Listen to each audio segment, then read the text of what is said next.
এখন আমি আপনাদের সাথে শেয়ার করছি অল্প সময়ে পুষ্টিকর নাস্তার একটি রেসিপি। ঠিক একই রকমভাবে পুষ্টিগুণ ঠিক রেখে এই রেসিপিটি করে নেওয়ার জন্যে কোনো প্রকার স্কিপ না করে ফুল ভিডিওটি আমার সাথে থেকেই দেখে নিন।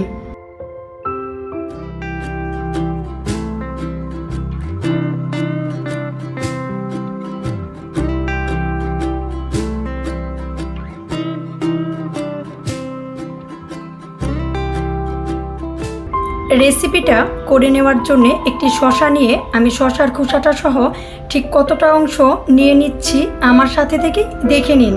শসার খোসাটা সহ ঠিক এরকমভাবে আমি বেশ কিছুটা অংশ নিয়ে নিব।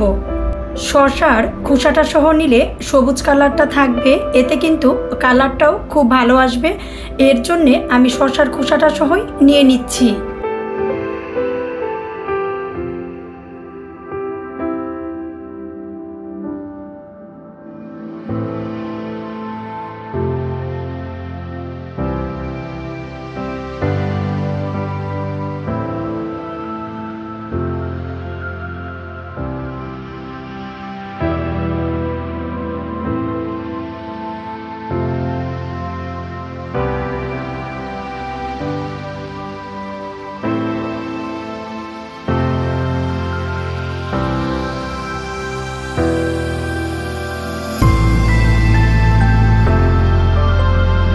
একই রকমভাবে নিয়ে নিচ্ছি গাজর।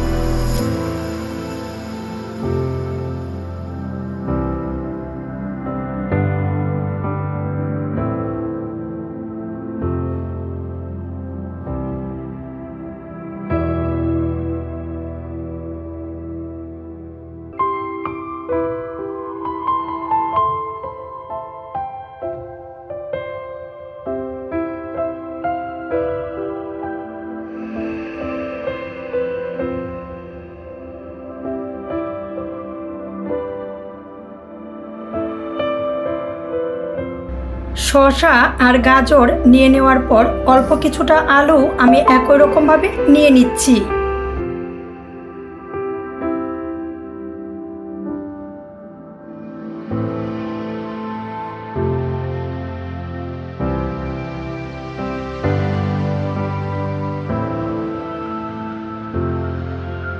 শসা, গাজর আর আলু নিয়ে নেওয়ার পর ঠিক এরকমভাবে সবগুলো আমি মিশিয়ে নিচ্ছি। এরকমভাবে করে নিয়ে ভাজি করলেও কিন্তু খেতে টেস্ট হয়। আমি এই নাস্তাটা করে নেওয়ার জন্যে সমস্ত কিছু একসাথে করে খুব ভালো করে মিশিয়ে নিচ্ছি।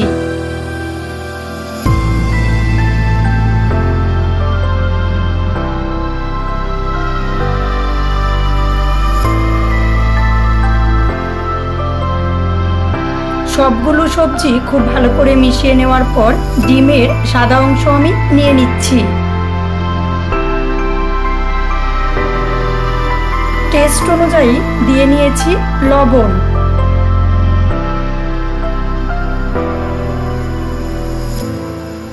ওয়ান ফোর্থ চামচ দিয়ে নিয়েছি ময়দা। ময়দা দিয়ে খুব ভালো করে মিশিয়ে নিচ্ছি।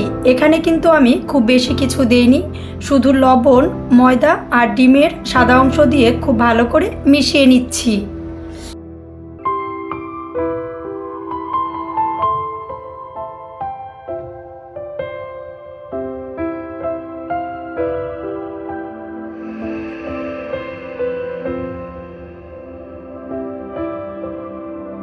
বেশ ভালো করে মিশিয়ে নিয়ে কিছু টাইমের জন্য রেস্টে রেখে দিচ্ছি।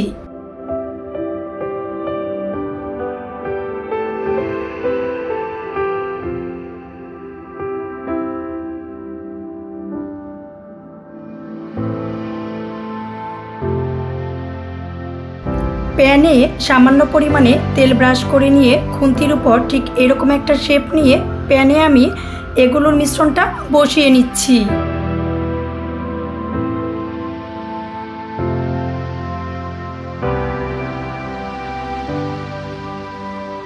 রোল শেপটা দিয়ে নেওয়ার সময় মাছ পয়েন্টে আমি কিন্তু কিছুটা ফাঁকা জায়গা রেখেছিলাম।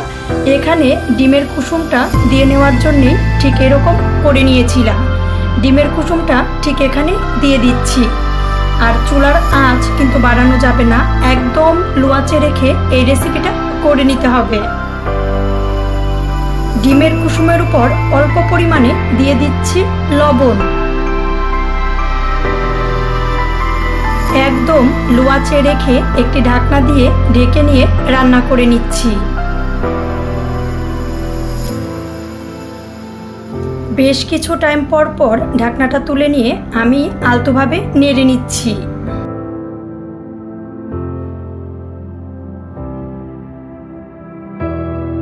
বেশ অনেকটা সময় কুক করে নেওয়ার পর নিচের পাটটা যখন হয়ে এসেছে, আলতোভাবে এটা আমি উল্টিয়ে নিচ্ছি। উল্টিয়ে নিয়েও একইভাবে ঢাকা দিয়ে ঢেকে খুব ভালো করে অল্প আঁচে রান্না করে নিব।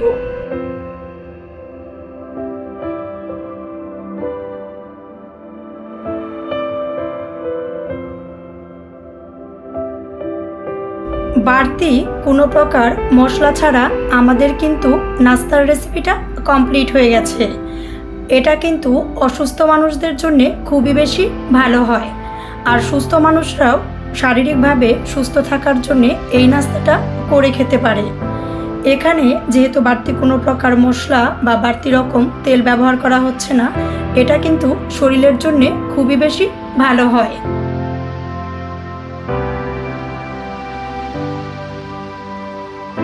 নাস্তাটা আমি মাছ বরাবর কেটে দেখিয়ে দিচ্ছি। এটা কিন্তু খুব ভালো করে সিদ্ধ হয়ে গেছে। কোনো প্রকার বাড়তি তেল মশলা ছাড়া নাস্তার এই রেসিপিটা দেখে কেমন লেগেছে অবশ্যই কমেন্টস করে জানিয়ে দিবেন। ভালো লাগলে লাইক করবেন, শেয়ার করবেন, আর অবশ্যই সাবস্ক্রাইব করে আমাদের চ্যানেলের সাথেই থাকবেন।